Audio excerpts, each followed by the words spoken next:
စေကန်းပြန်လာတာပါဟုတ်ကဲ့တစ်ခေါက်ရှိတယ်သွားရတာ 3កောင်လောက်ရှိပါပြီဟုတ်ကဲ့ဟုတ်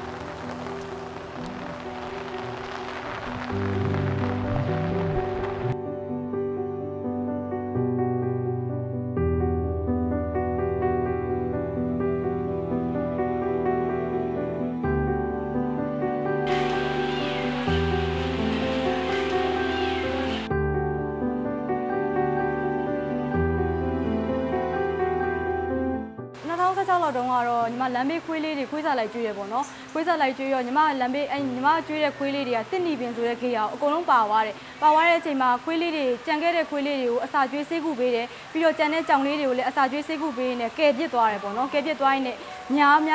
သွားတာပေါ့ဟုတ်ကဲ့မအဲ့ဒါနဲ့ခေတ်ကထောင်ပြစ်သွားတာပါအဓိကတော့ရှင်းပြောရရင်တော့ကိုချင်းစားတဲ့စိတ်တစ်ခုတည်းနဲ့ပေါ့နော်သူတို့နေရာမှာကိုသားဆိုရင်ဆိုရဲစိတ်တစ်ခုတည်းနဲ့ပဲဒီခေတ်လေးကိုထောင်ပြစ်သွားတာပါအမဟုတ်ဒီမှာကျတော့အကောင်ကြီး280ကျော်ပါတယ်ဟုတ်ကဲ့ပါဟုတ်ရောက်လာတော့ကတော့ဒီကလေးတွေဘောကတော့မလှပဘူးပေါ့နော်လူရိုက်ခံရတဲ့ကလေးတွေပေါ့နော်လူမိတ်နဲ့ထိုးခံရတဲ့ကလေးတွေအသက်စားခံရတော့မဲ့ကလေးတွေပေါ့နော်ခြေပြက်လက်ပြက်လေးတွေအဲ့လိုမျက်မမြင်လေးတွေဒုက္ခိတလေးတွေများပါတယ်မဟုတ်အဲ့ဒါလေးတွေကိုစိတ်ကူတာပေးအစာကျွေးပေးတာပေါ့နော်အဲ့လိုမျိုးလေးစောက်ရှောက်ပေးထားတာပေါ့မဟုတ်ကဲ့ဟုတ်ခက်ခဲကတော့အရင်တော့ကတော့မြို့ပေါ်မှာတော့ကတော့အရင်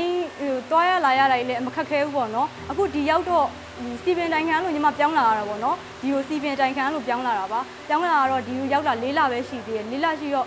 တော်တော်အခက်ခဲတွေပေါ့နော်အများကြီးပဲအခက်ခဲတွေကြုံတွေ့ရပါတယ်မှာဟုတ်ဒီမကောင်းတဲ့ကလေးတွေရောဆက်ဆက်ကယ်လိုက်တဲ့ကလေးတွေရောပေါ့နော်တီးတန့်ခွဲထားတာလေးတွေရှိပါတယ်အဲ့ဒါတော့ဟုတ်ပဲချမ်းထဲမှာပေါ့နော်ဟိုဆီယမကနေမကောင်းတဲ့ကလေးတွေကိုတီးတန့်ခွဲထားခိုင်းရပြီးတော့ဒီဆက်ဆက်ရောက်လာတဲ့ကလေးတွေကိုလည်းတီးတန့်အကန့်တကန့်ပေါ့နော်ထားပေးခိုင်းလိုက်အဲ့လိုမျိုးလေးတက်တီးတန့်စီမံပေးထားပါတယ်ဟုတ်ဒီမကောင်းတဲ့ကလေးတွေကိုကြတော့ဆရာဝန်နဲ့စေကူတာပေးတယ်ဆရာဝန်ညွှန်ကြားချက်အတိုင်းညီမသေးချတိုင်ပင်ပြီးတော့ဆရာဝန်နဲ့တေချာပေါ့နော်တိုင်ပင်ပြီးပြုစုပြီးကုသပေးတာပါမဟုတ်တခြားတိရစ္ဆာန်လေးတွေပေါ့ကြောင်လေးအပြင်တော့ခွေးတို့စိတ်တို့နွားတို့ပေါ့နော်မြောက်တို့ကယ်ထားတာတွေရှိပါတယ်အလူရှင်တွေကတော့သူတလားတစ်ခါလူတဲ့အလူရှင်တွေလည်းရှိတယ်ပေါ့နော်ပြီးတော့လာစဉ်လာတိုင်းသူတို့ဒီတိုင်းကလေးတွေကိုချစ်လို့ဆိုပြီးတော့လာလူတဲ့လူရှင်တွေရှိတယ်တော်တော်များများတော့လှူကြပါတယ်ဟုတ်ကလေးတွေအတွက်လ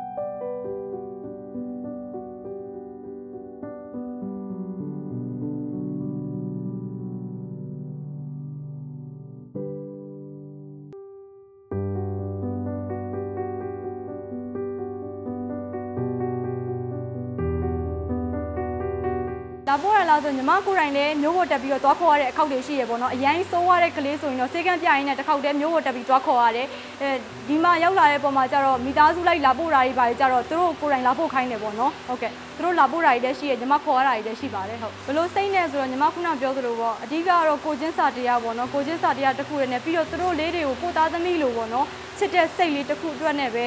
ဲဘာမှမငဲ့ဘဲနဲ့သူတို့လေးတွေအတွက်ပဲဘလို့ဒုက္ခတွေကြုံရဆိုတဲ့စိတ်နဲ့ပဲအကုန်လုံးရင်ဆိုင်ပြီးတော့ညီမသူတို့စောင့်ရှောက်ခဲ့တာပါအမဟုတ်ကလေးတွေနဲ့ပတ်သက်ပြီးတော့ကြုံခဲ့ရတာတွေကတော့အများကြီးပါပဲမှတ်ရတော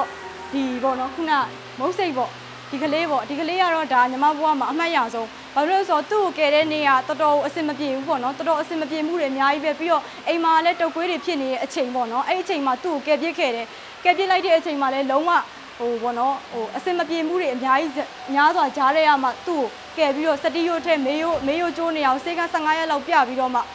တော်တော်ကြီးအကောင်းပကလေးပြန်ဖြစ်လာတာပါမဟုတ်ဘူးအဓိကတော့ဟိုယောဂတဲ့တွေကနေပြန်ကောင်းသွားတဲ့အပေါ်မှာပေါ့နော်တော်တော်လို့ပြောမယ်ပြောမပြတဲ့အောင်ပီတိဖြစ်ကြတယ်ဘယ်အရာနဲ့မှမတူဒီခံစားချက်ကလေဒီနေမကောင်းတဲ့ဂီလာနာပေါ့နော်ပိန်ညောင်နေတဲ့ကလေးကနေပြီးတော့ပြန်ဝလာတာပဲဖြစ်ဖြစ်ဒီလောက်တက်နေတဲ့ကလေးကလောက်ဆွဲနေတဲ့ကလေးကအနာပြန်တက်သွားတာပဲဖြစ်ဖြစ်ပေါ့နော်တော်တော်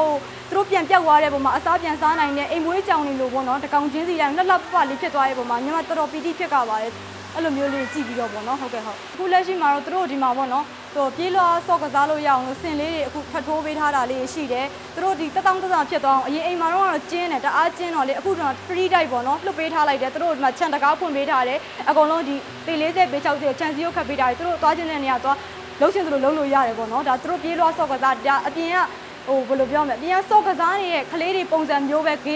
ယာဆိုပေမဲ့လည်းအကျဉ်းထောင်လို့မဟုတ်ဘဲနဲ့လွတ်လပ်နေလို့ရအောင်ဆိုပြီးတော့အကုန်လုံး free dive လုပ်ပေးထားတာပါမဟုတ်တယ်ဟုတ်ညီမအခုလက်ရှိကတော့မှော်ပြီပေါ့နော်ဒုတိယတိုးဂိတ်အကျော်ကလကုန်းကျေးရွာကြက်ချံပေါက်ထိပ်ပါအေးတာရကွက်တက်မှာပါရှင်ဟုတ်ကဲ့